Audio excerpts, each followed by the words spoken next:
Baik, terima kasih Dokter Vika untuk pemaparan yang sangat komprehensif dan mencerahkan sahabat Bina Walia sekalian tentang betapa pentingnya menjaga body mass index atau indeks massa tubuh ideal dengan pola makan yang sehat dan lifestyle yang sehat. Selanjutnya kita masuk ke sesi Q&A. Sementara ada pertanyaan dari Ibu Santi. Ya, saya bacakan ya, Dok. Izin bertanya, Dok, besar mana potensi terkena penyakit jantung antara orang dengan berat badan berlebih dengan orang yang berat badannya di bawah normal, Dok? Kemudian, adakah ciri-ciri yang bisa terlihat dengan mata, Dok, untuk gejala sakit jantung? Mungkin dari sudut pandang gizi, Dok. Silakan, Dokter Vika. Eh, Baik, terima kasih atas pertanyaannya. Pertanyaan menarik sekali. Memang eh, kalau dari hasil penelitian jelas yang berat badan lebih itu memiliki resiko penyakit kardiovaskular hingga 2 kali lipat ya dari hasil penelitian meta analisis yang sudah saya paparkan dibandingkan orang yang tidak memiliki berat badan lebih. Cuma memang hati-hati juga walaupun berat badan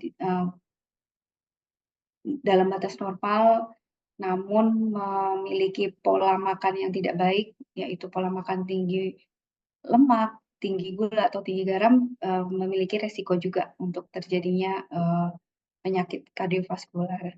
Dan di sini juga tidak terlepas dari penyakit genetik ya dok ya. Genetik sendiri juga walaupun pola hidupnya sudah teratur, memang ada eh, oleh karena genetik dia tetap menderita penyakit kardiovaskular. Tapi itu Baik, kejadiannya Dokter. tidak sebanyak karena lifestyle. Baik, Lalu Dok. untuk pertanyaan kedua Ya, mengenai mungkin dari sudut pandang gizi, Dok, ada nggak ciri-ciri yang terlihat kalau orang berpotensi sakit jantung? berpotensi sakit jantung, gejala gejala mungkin gejala umum ya dok ya. Tergantung kalau penyakit jantungnya karena penyumbatan mungkin dari nyeri dada. Kalau memang ada riwayat payah jantung, mungkin dia sering sesak atau suka biru. Mungkin kalau hanya gejala dari segi sak itu gejala umum seperti biasa sih dok. Kalau dari sisi gizinya mungkin nggak terlihat kecuali kita bisa menganalisis makanan dia sehari-hari. Mungkin kita bisa menilai apakah pasien ini memiliki kebiasaan makan tinggi lemak jenuh. Nah, itu kita bisa memprediksi tuh. Mungkin nanti akan kolesterolnya akan terganggu seperti itu, Dok. Baik, Dokter Vika. Selanjutnya, Dok, ada pertanyaan menarik kembali nih, Dok. Dari Ibu Dian Indriani. Nah, ini pertanyaan pertanyaan yang banyak ditanyakan nih, Dok, di akhir-akhir ini. Bagaimana dengan pola diet intermittent fasting, Dok, yang lagi booming sekarang? Terutama buat orang yang ada riwayat jantung, dalam hal ini lemah jantung dan untuk usia di atas 60 tahun, Dok. Baik, pada prinsipnya adalah intermittent fasting tidak masalah asalkan terpenuhinya kebutuhan harian totalnya, Dok. Jadi bukan berarti kita mau buru-buru turun berat badan, tapi kebutuhan yang harus dia penuhi tidak tercapai. Kalau seperti itu akan menyebabkan pasien jatuh ke dalam malnutrisi. Jadi malnutrisi bukan berarti berat badannya jadi kurus dibandingkan tinggi badannya, bukan berarti seperti itu. Jadi harus hati-hati pada pasien obes ataupun berat badan lebih. Kalau ingin menurunkan berat badan, jangan sampai terjadi kondisi malnutrisi. Kalau toh dia nggak terjadi malnutrisi, bisa jadi dia akan jatuh ke dalam shock di mana kadar gula darahnya rendah atau bisa dehidrasi malah menjadi masalah untuk masuk rumah sakit seperti itu, Dok.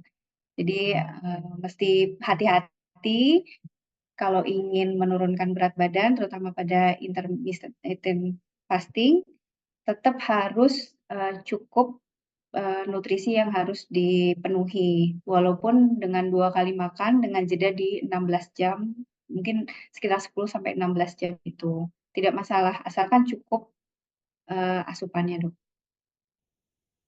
Baik, Dokter Vika. Sepertinya pertanyaan ini sekaligus menjawab pertanyaan Ibu Lia Suryani terkait dengan intermittent fasting.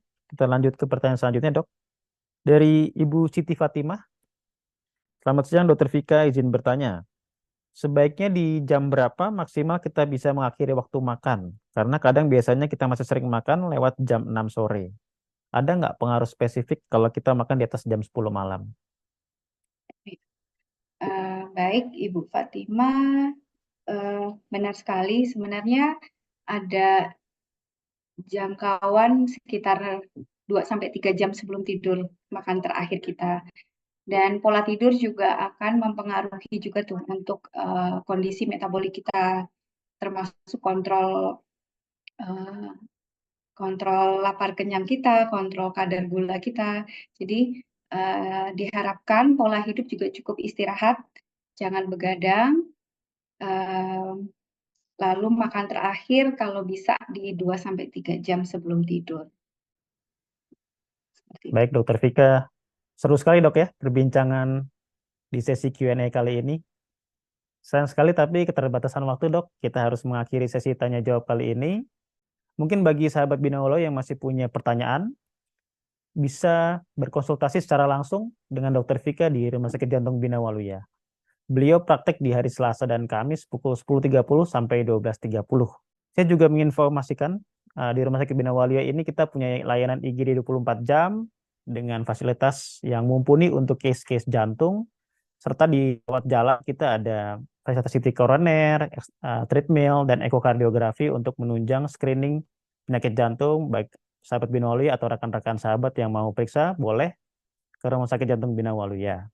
Kemudian untuk supaya nggak ketinggalan untuk informasi dan acara-acara penting lainnya, sahabat Bina Waluya bisa ikuti kita di Instagram atau YouTube di Rumah Sakit Jantung Bina Waluya untuk informasi acara dan informasi medis lainnya.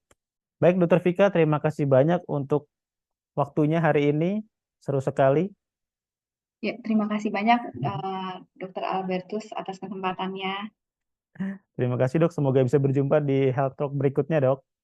Ya, siap. Terima kasih juga buat sahabat Binaulo yang sudah join dari awal sampai akhir. Semoga apa yang sudah disampaikan ini bermanfaat bagi kita semua. Salam sehat. Saya pamit undur diri. Sampai jumpa.